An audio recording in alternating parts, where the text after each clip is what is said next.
Всем привет! Вы на канале Burmeha Play, и мы продолжаем проходить игру Параболы Стэнли. И пора бы этому Стэнли уже подзакончиться. What could it mean? Stanley decided to go to the meeting room. Perhaps he had simply missed a memo.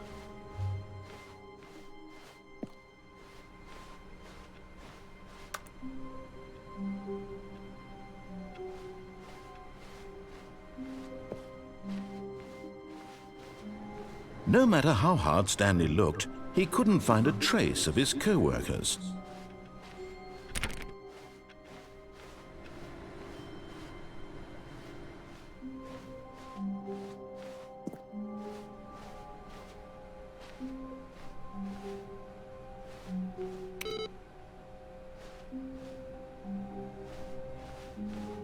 Not everyone is so lucky to have a bucket, but Stanley is a very lucky fellow. Very lucky indeed.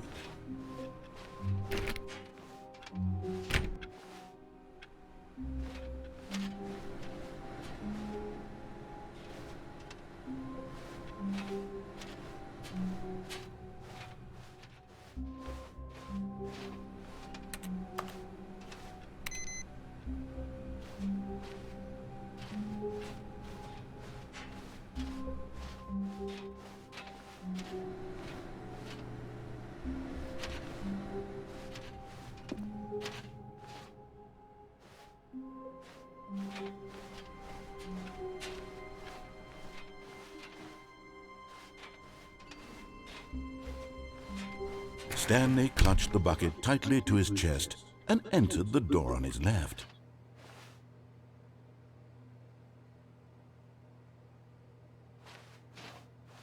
This was not the correct way to the meeting room, but Stanley had felt the bucket calling to him, telling him that the employee lounge was simply the place to be. And here it was. Had the bucket turned out to be correct? Never mind. The bucket was wrong. Stanley took the door on his left to go back, and so the two of them detoured through the maintenance section and walked straight ahead to the opposite door. Still no one was here. Stanley needed the bucket's warmth and comfort now more than ever.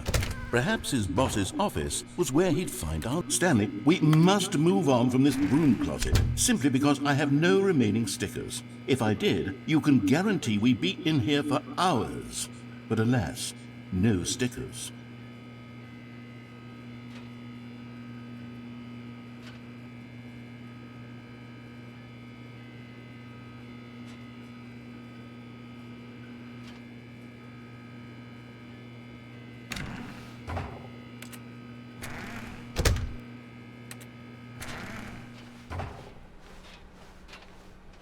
Coming to a staircase, Stanley and the bucket walked upstairs to the boss's office.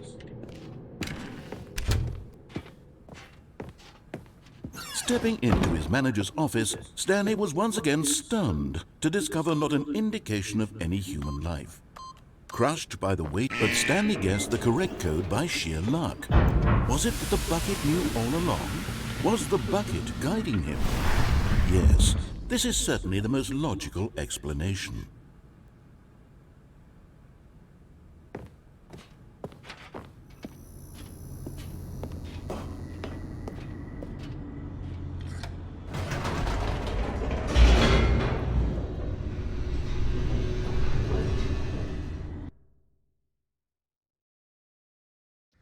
The elevator raced downward, plummeting towards an unknown fate.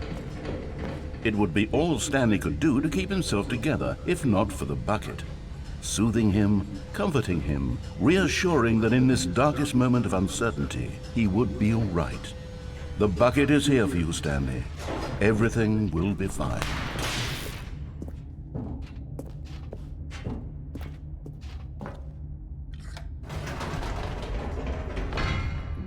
Wait, Stanley said to the bucket. Can we go back up? When I was pressing those keypad buttons, there was something very intriguing about the number 3. I want to go back so I can try pressing the number 3 again. The bucket said nothing.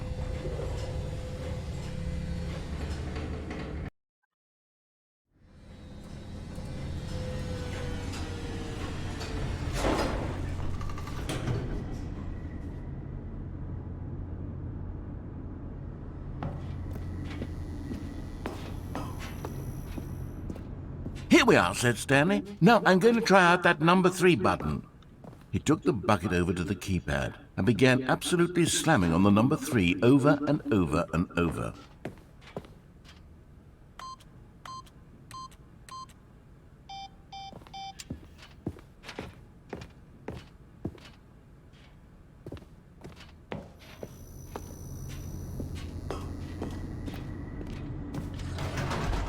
Perhaps the bucket had missed something.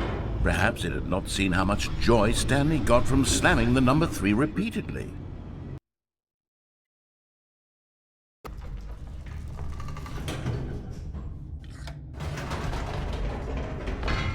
No, said Stanley to the bucket. You can't go on yet. Not till you understand how much the number 3 means to me. You and I have been through so much together, and I just want you to see what I see. Feel the happiness I feel. He smiled at the bucket, and the bucket said nothing.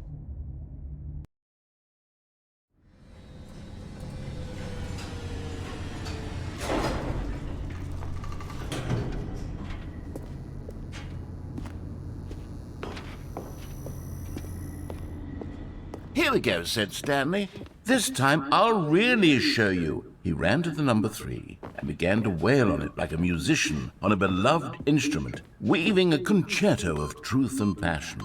He wielded the number 3 like a fine artist would wield a paintbrush. He told stories through the number 3, stories of his dreams and hopes and fears. And the whole time, he looked to his bucket for a reaction of some kind. Anything to let him know that the bucket appreciated what he was doing. The bucket conveyed absolutely nothing at all, only silence. Crushed by a wave of dejection, Stanley returned to the elevator. Stanley and the bucket were so close. They'd always been there for one another. Why suddenly could the bucket not connect with this passion of Stanley's? The question caused Stanley to ruminate the whole way down the elevator. He knew that there must be a way to get through to the bucket, to communicate fully with his dear friend. Surely there was a solution, mustn't there be?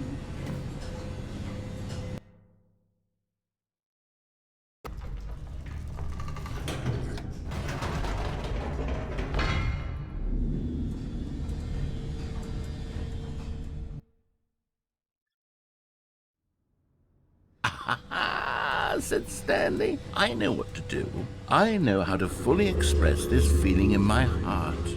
He decided right then and there that he would hold a press conference where he would speak to the public on all matters relating to pressing the number 3 over and over.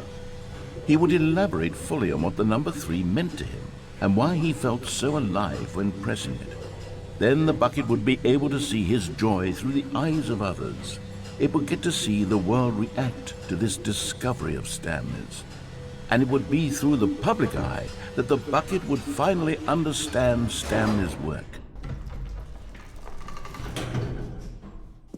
For months, he advertised and marketed his press conference, building excitement around it, developing and rehearsing it, until it couldn't be refined a single measure further. When the big day arrived, Stanley was as prepared as he'd ever been for anything in his life.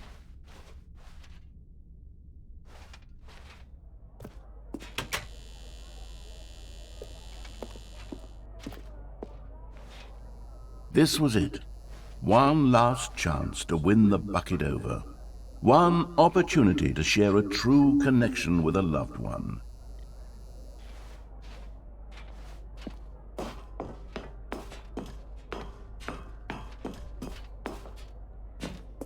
There was no one here.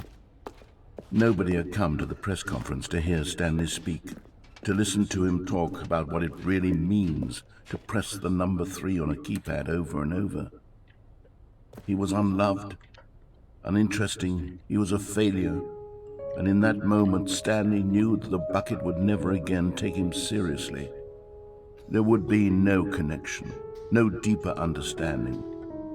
The bucket merely sat there in his arms, indifferent.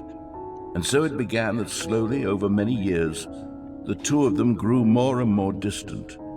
They spoke less and less, neither wishing to state the obvious, that any sense of real respect between them had eroded since that day at the press conference.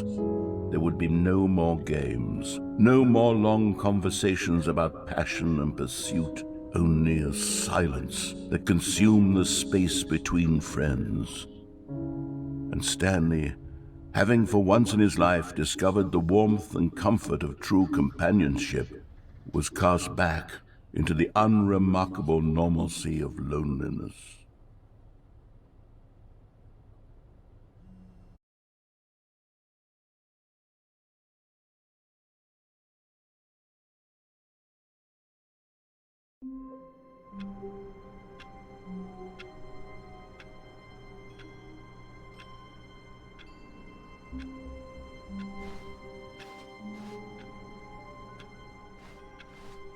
All of his co-workers were gone. What could it mean? Stanley decided to go to the meeting room. Perhaps he had simply missed a memo.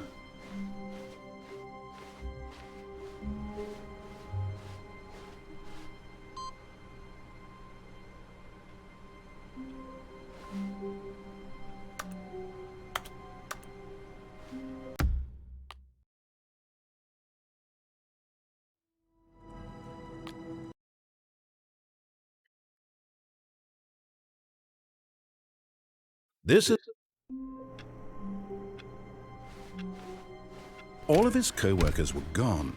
What could it mean? Stanley decided to go to the meeting room. Perhaps he had simply missed a memo.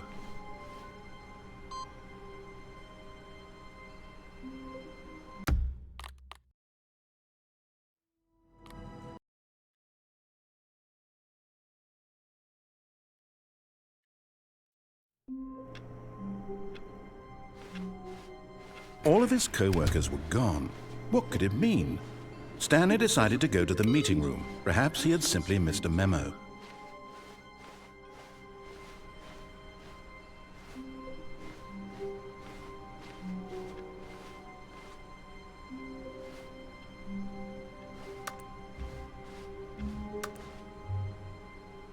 It takes a lot of humility to carry a bucket so magnificent. Stanley clung the bucket to his cheek.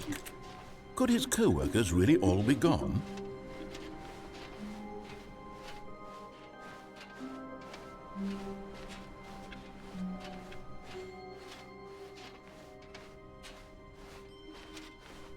Stanley clutched the bucket tightly to his... This was not the correct way to the meeting room, but Stanley had felt the bucket calling to him, telling him that the employee lounge was simply the place to be. And here it was. Had the bucket turned out to be correct? No, never mind.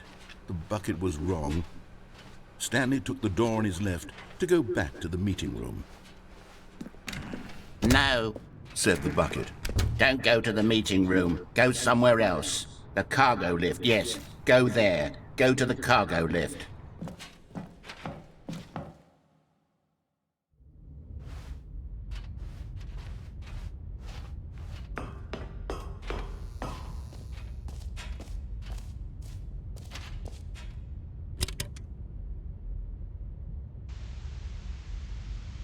Okay, this is day number 295, tape number... I don't even know. I've lost track. Nothing feels real anymore.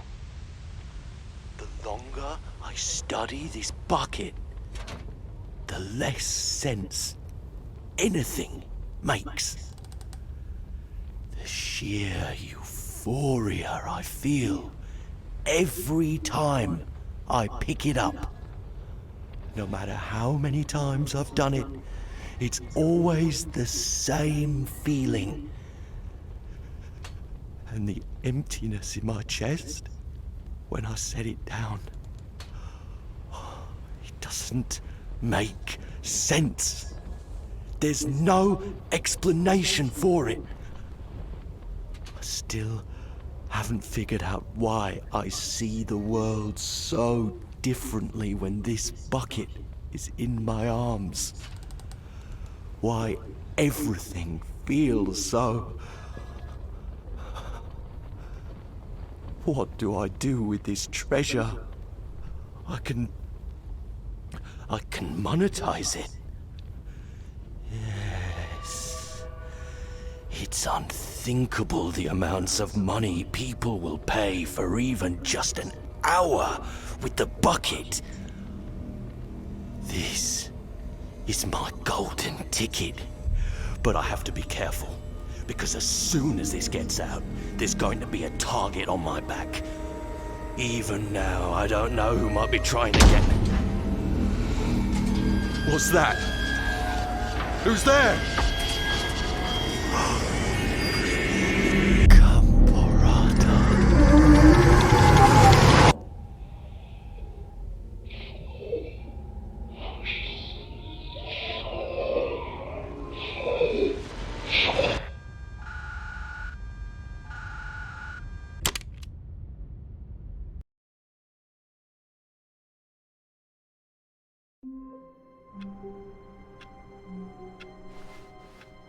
All of his co-workers were gone.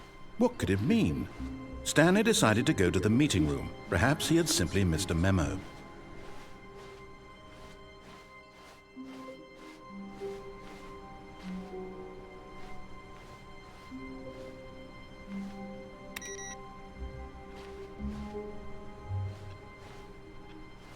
Stanley cradled the bucket in a gentle embrace, protective yet delicate, assertive yet compassionate.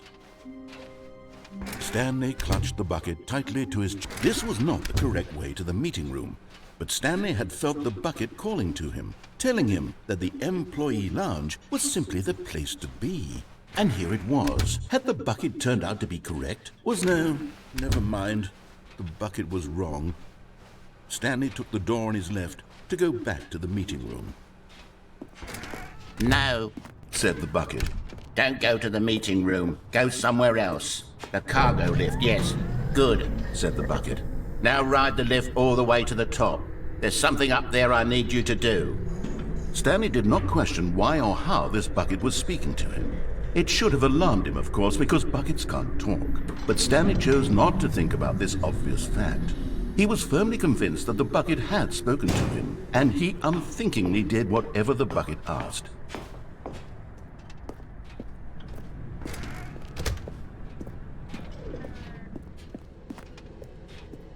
No, stop. Look there on the wall, you see? There's a sign right there. It says, "No buckets past this point." Stanley, how could you think it was okay to bring the bucket here? Unless, what if the problem is that you actually don't know what is a bucket and what isn't a bucket? I suppose that would explain a lot about your behavior up to this point. Which, if that's true, well, my goodness, I think we have to do something about it. This misunderstanding could have dire consequences on the entire rest of the game if not addressed quickly and properly. So much of the impact of the story is dependent on your understanding of what is and isn't a bucket. Please, step in here for a moment.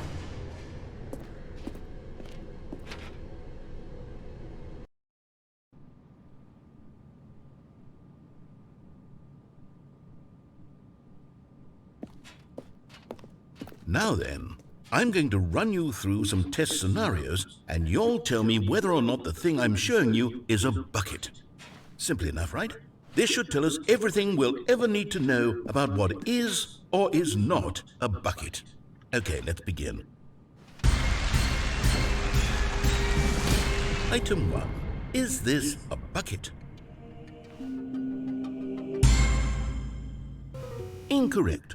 It is a hologram of a bucket, not an actual bucket.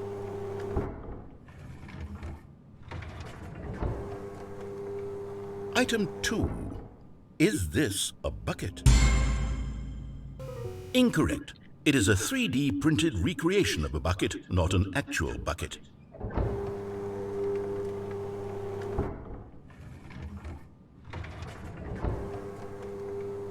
Item 3. Is this a bucket? Correct. This is a bucket.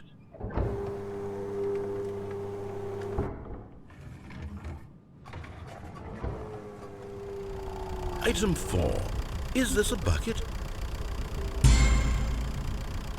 Correct. This is a tractor and not a bucket. To be honest, I just sort of put this one in here as a gimme, but I was starting to get concerned that even this might be too much for you. Thank you for not making me look like an idiot. Okay, next one.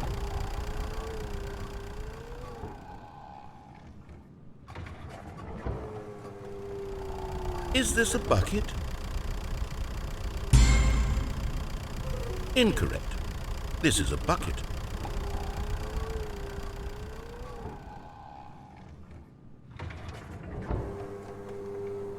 Item 6.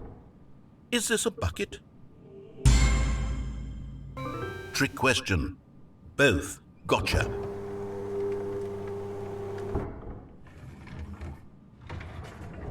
Item... Wait, hold on. I can't find the next one. Let me see. It should be around here somewhere.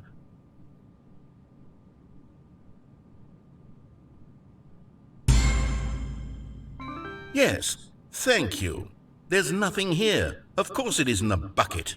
We both know full well that nothing isn't a bucket. Wait, when I say nothing isn't a bucket, that makes it sound like I'm saying everything is a bucket, which of course is not true. Unless... Is that what you think? Answer me straight, Stanley. Are you trying to tell me that you believe everything is a bucket?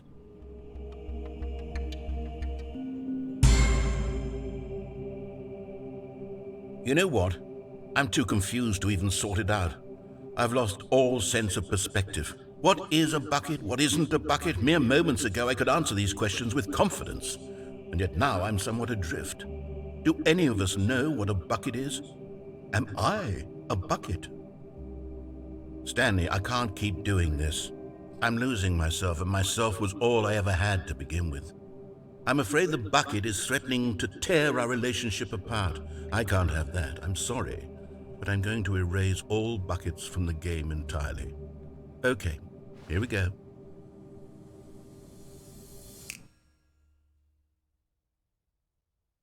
What happened? Is everything gone? Why did everything disappear? Wait, was everything a bucket? Every single thing in the game was a bucket. Oh my God, I had no idea. How could... Except me. I'm not a bucket after all. And you, Stanley, you're still here. You're not a bucket either. Oh, this is wonderful news. We're not buckets. Yes, I actually feel much more at ease right now. It's delightful to get some clarity on that issue. But it doesn't change the fact that we haven't got a game. So, tell you what. I'll reset everything and we'll put back all of the buckets, okay? And we'll know that it's all a bucket. But if you run into anyone else, maybe don't mention that. Who knows what that information might do to a person? All right, here we go.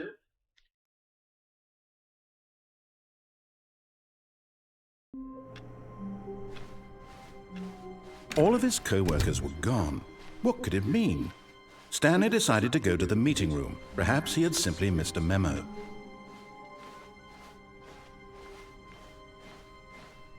When Stanley came to a set of 2 open doors, this was not the correct way to the meeting room, and Stanley knew it perfectly well. Perhaps he wanted to stop by the employee lounge first, just to admire it. Stanley felt lightheaded, butterflies in his stomach, but eager to get back to business, Stanley took the first open door on his left. Stanley was so bad at following directions, it's incredible he wasn't fired years ago. Look, Stanley, I think perhaps we've gotten off on the wrong foot here. I'm not your enemy, really, I'm not. I realize that investing your trust in someone else can be difficult, but the fact is that the story has been about nothing but you all this time. There's someone you've been neglecting, Stanley.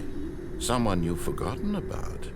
Please, stop trying to make every decision by yourself. Now, I'm not asking for me. I'm asking, this is it, Stanley. Your chance to redeem yourself. To put your work aside. To let her back into your life. She's been waiting. That's her, Stanley. Oh, no, you can't... Did you just unplug the phone?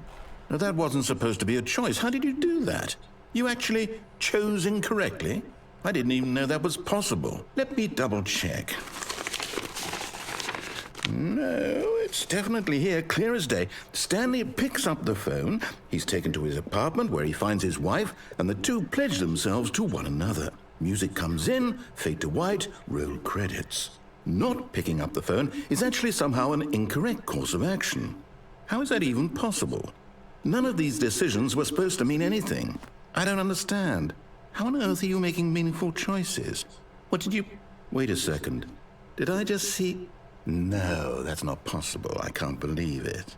How had I not noticed it sooner? You're not Stanley. You're a real person.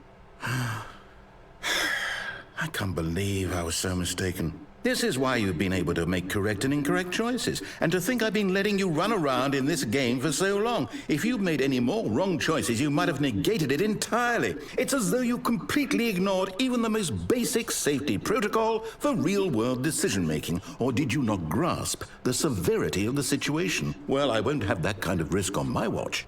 I'm going to stop the game for a moment so we can educate you properly on safe decision-making in the real world. Please observe this helpful instructional video. Choice. It's the best part of being a real person. But if used incorrectly, can also be the most dangerous. For example, in this scenario, a hypothetical real person named Rupert has a choice. He could invent a machine that eliminates food shortages across the world to make life better for all people. Or he could spend years of hard work forgetting how to read. Which choice would you make? Remember that unlike here, the real world makes sense, and at no time should you make a choice that does not conform to rational logic. If you find yourself speaking with a person who does not make sense, in all likelihood, that person is not real. Allow the person to finish their thought, then provide an excuse why you cannot continue talking. Turn to a partner and practice saying, "My goodness, is it 4:30? I'm supposed to be having a back, sack, and crack." Excellent. Making choices on a regular basis is the best part to a healthy decision-making process. Most medical professionals recommend making at least 8 choices per day. Do you make more than 8? Less? And finally, if you begin to wonder if your choices are actually meaningful and whether you'll ever make a significant contribution to the world, just remember that in the vast infiniteness of space, your thoughts and problems are materially insignificant, and the feeling should subside. At this time, your instructor will guide you in an exercise to test and reinforce the material covered in this video. Welcome back. You may have noticed that this room has begun to deteriorate as a result of narrative contradiction. But not to worry. Now that you're properly informed on good decision-making, we're going to revisit a choice you made just a few minutes ago and see what the correct thing to do would have been. This way, please.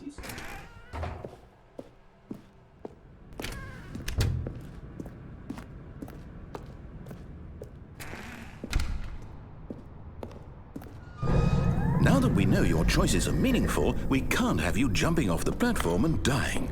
Imagine the main character dying senselessly halfway through the story. That story would make no sense at all. We just need to get you home as soon as possible before the narrative contradiction gets any worse. Unfortunately, it seems this place is not well equipped to deal with reality.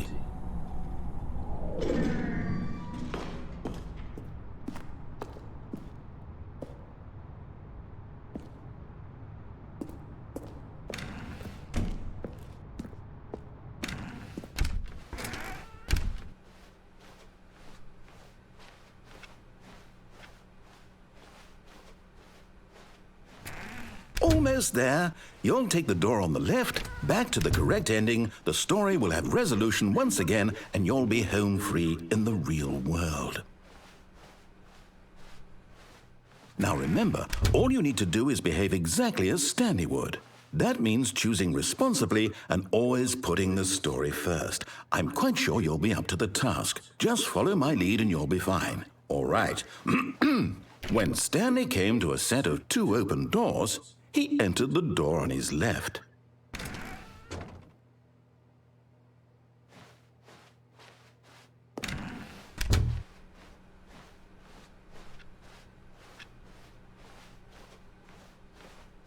Yet there was not a single person here either. Feeling a wave of disbelief, Stanley decided to go up to his boss's office, hoping he might find an answer. Coming to a staircase, Stanley walked upstairs to his boss's office.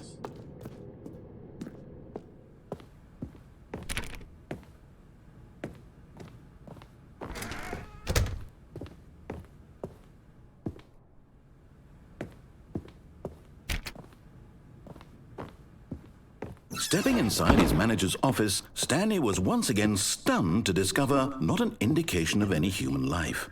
Shocked, unraveled, Stanley wondered in disbelief who orchestrated this, until he saw the door with a voice receiver next to it. Surely behind this door lay all the answers to his questions. And beyond all probability, he knew the passcode. He had seen it on his boss's computer just last week. Nightshark 115. Was this the code to open the door? Would it still work? There was only one way to find out. Stanley had been trained never to speak up, but now he would draw from within himself the courage to face the unknown. He drew a sharp breath and then spoke the code.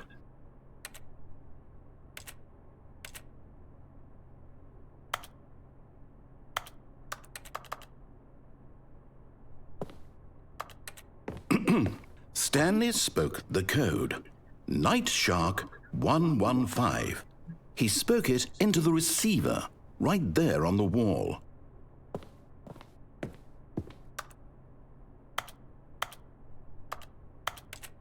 I'm sorry, is there a problem? You didn't mishear me, did you?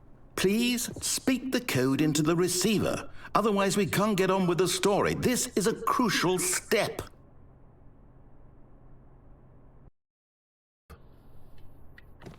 Okay, fine, you're not going to do it, but you know what?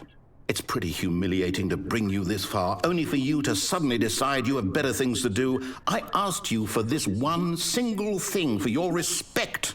The kind of respect Stanley shows for his choices. He knows what it means to take a story seriously. If you didn't want to see what I had to show you, then why did you come here? You had a choice, you know. You could have gone through the door on the right. You could have done whatever the hell you wanted over there. Why did you come this way? Speak. Say something to me. Explain yourself, you coward. You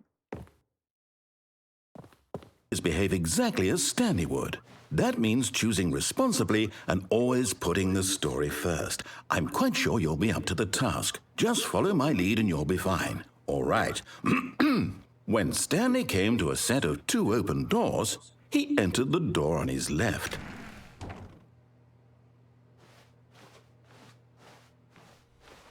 No! Why did you do that? Quickly, hurry back in the other direction. Perhaps we're not too late.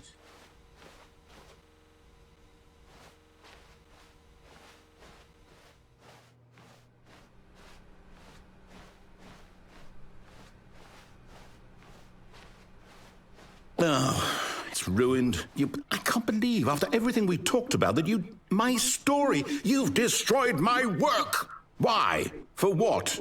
What did you get out of that? What did you think was so special about seeing the game undone, left here like so much garbage? It's worthless now. And what am I supposed to do? Even if there were a way to continue, would it be worth it? To know that my story is now incorrect? How can I go back to that?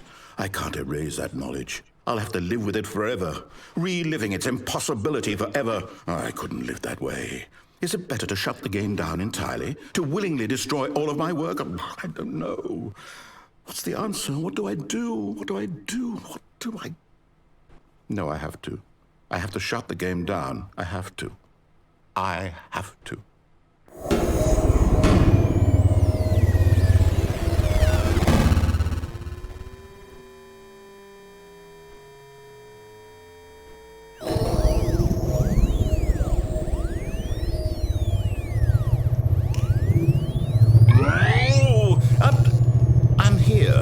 I'm still here in this pile of rubbish, with you who thought you were so clever.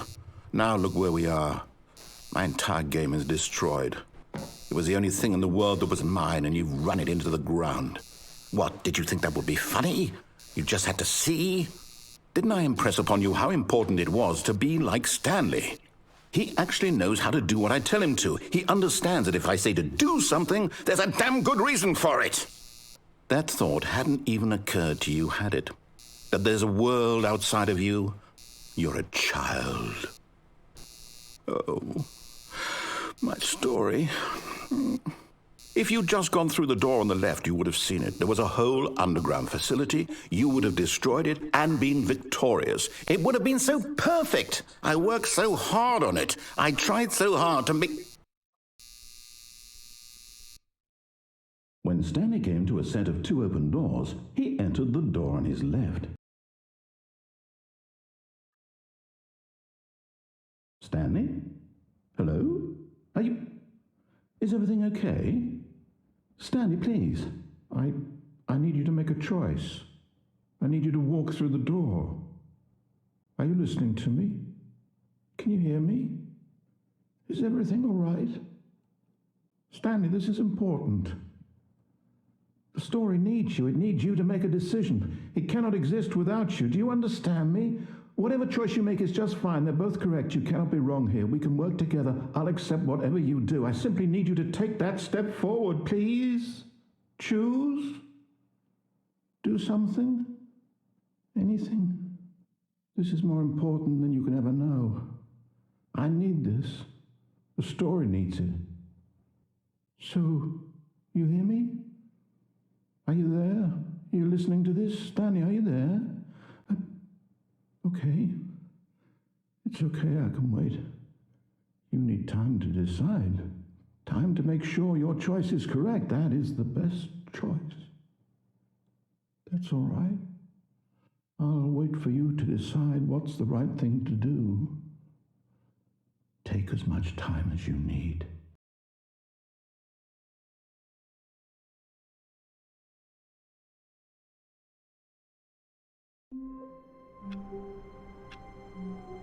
На этом мы сегодняшнюю серию завершим. Продолжим в следующий раз.